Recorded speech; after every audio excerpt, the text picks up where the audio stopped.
బిట్కాయిన్లతో మోసాలకు సంబంధించిన money laundering కేసులో ఎన్ఫోర్స్మెంట్ డైరెక్టరేట్ దర్యాప్తు ముమ్మరం చేసింది. ఇందులో భాగంగానే ప్రముఖ నటి శిల్పా శెట్టి దంపతులపై ఈడీ చర్యలు చేపట్టింది.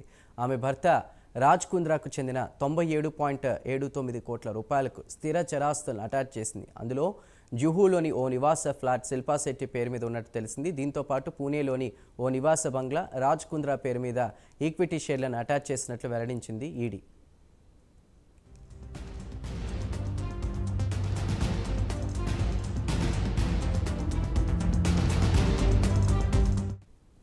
ముంబైకి చెందిన వేరియబుల్ ప్రైవేట్ లిమిటెడ్ అనే సంస్థ 2017లో గెయిన్ బిట్కాయిన్ పోంజీ స్కీమ్ను నిర్వహించింది. ఇందులో భాగంగా బిట్కాయిన్లలో పెట్టుబడులు పెడితే నెలకు 10% లాభాలు వస్తాయని ఆశ చూపి మల్టీ లెవెల్ మార్కెటింగ్ పద్ధతిలో ఏజెంట్ల ద్వారా ముంబై, ఢిల్లీ నగరాల్లో అమాయకుల నుంచి 6,600 కోట్లు వసూలు చేశారు. ఈ మోసం బయటపడడంతో సంస్థ, దాని ప్రమోటర్లపై ఈడీ కేసు నమోదు చేసి దర్యాప్తు చేపట్టింది.